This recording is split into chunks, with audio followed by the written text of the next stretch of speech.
Marc Duboulin, début dans le monde de l'édition comme traducteur du suédois, puis conseiller éditorial, puis directeur éditorial de plusieurs collections et en même temps écrivain, donc plusieurs chapeaux. Vous avez notamment traduit un best-seller qui est Millennium, vous avez aussi écrit un roman qui est Le témoin des Salomon. Vous préférez parler duquel?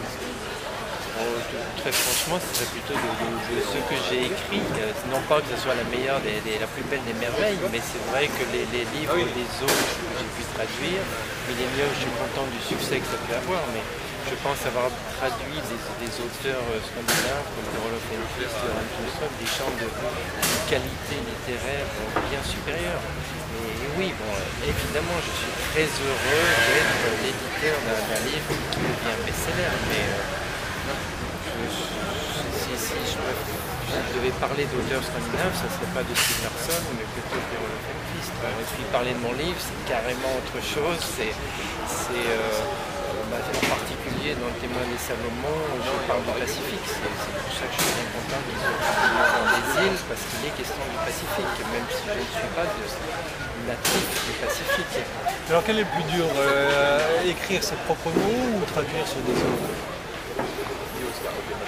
Tout ce que j'ai écrit, je dois avoir écrit 4 ou 5 livres du genre littéraire, il y en a d'autres, mais plutôt scientifiques. Non, là, ça a toujours été un plaisir. Donc, il n'y a pas, là, oui, à ajuster ce qu'on a envie de dire, ce plaisir d'écrire, et puis arriver à trouver une meilleure phrase que celle dont on n'est pas satisfait. Oui, ça, il y a du travail. Par contre, dans la traduction, il y a un réel travail. C'est-à-dire essayer d'abord de bien comprendre ce que veut lui dire l'auteur.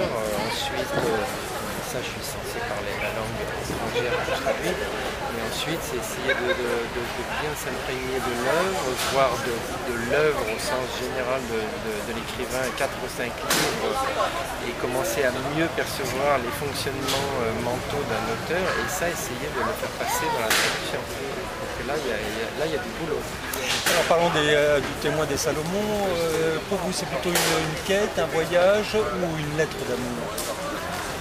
Moi, j'avais envie à la fois de parler d'un tas de voyages que j'ai pu faire, mais sans les raconter comme j'ai pu faire comme ça dans d'autres livres où je racontais plus ou moins un pays, retour en Éthiopie, printemps en Sibérie. Non, là, j'avais envie de passer vraiment à quelque chose de romanesque.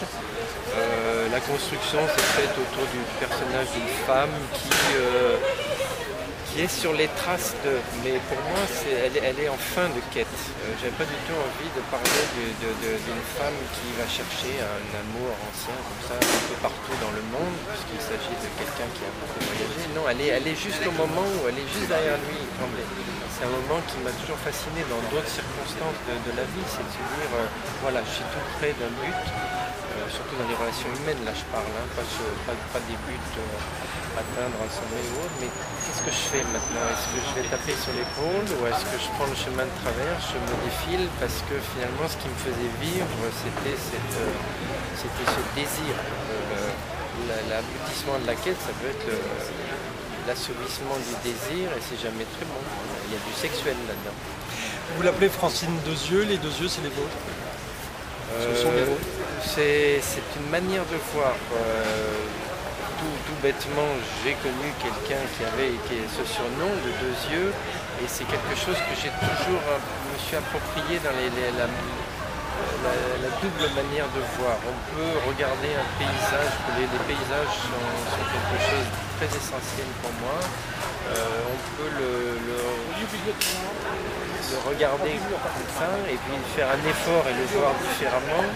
On peut le regarder, se retourner brusquement et le voir avec d'une autre manière. On peut, sur les tableaux par exemple, j'aime bien faire ça, de regarder un tableau et de me dire, et si je le regardais autrement? Mais ça c'est aussi c'est valable de manière plus symbolique, comme pour tout. La vie, elle peut être prise dans différents sens. Des rencontres peuvent être prises à différents niveaux. Enfin, j'aime bien cette notion de deux niveaux et qui peuvent se superposer aussi, comme quand on a les lunettes bleues et rouges, là, ça fait du relief. Justement, on parle beaucoup d'identité actuellement. Est-ce que c'est pas aussi un déracinement?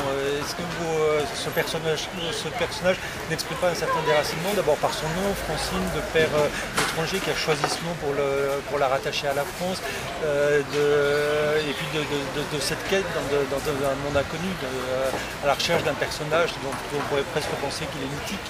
Ben moi déjà ce que j'avais du plaisir, là, un réel plaisir presque physique, c'est de me dire là je suis dans la peau non seulement d'un autre mais d'une autre. C'est-à-dire je vais essayer de me différencier complètement, de rentrer dans un personnage romanesque qui ne raconte pas ce que j'ai vécu forcément. Oui, j'ai eu l'occasion de passer pas mal de temps sur les îles Salomon, mais c'est pas ça que j'ai raconté, c'est pas mon voyage. J'ai envie de prendre cette différence et ce personnage, elle a ses propres fantasmes. L'homme qu'elle raconte, c'est pas mon double, il est parti de moi forcément, de l'expérience, mais l'autre chose, je crois que pour moi c'est un livre de plaisir, de laisser fonctionner. J'aime le voyage et je sais pas quoi, j'ai ça dans la peau, on va dire. Je suis tombé dedans quand j'étais petit, j'ai eu l'occasion de beaucoup voyager. Mais là, dans ce livre, je ne raconte pas, j'imagine même des voyages. Il y a une part n'allez surtout pas voyager sur les traces de mes personnages dans Le Témoin des Salomon, parce qu'il y a des lieux qui n'existent pas. Il y en a qui existent parfaitement, qui sont très vrais, et d'autres qui sont des conceptions de l'esprit, mais avec des ingrédients que je sais fonctionner comme vrais. Là encore, c'est assez symbolique, c'est une manière de voir les choses. On peut les prendre très réalistes ou rentrer dans une espèce de deuxième niveau de la réalité qui est la surréalité. Moi je pense...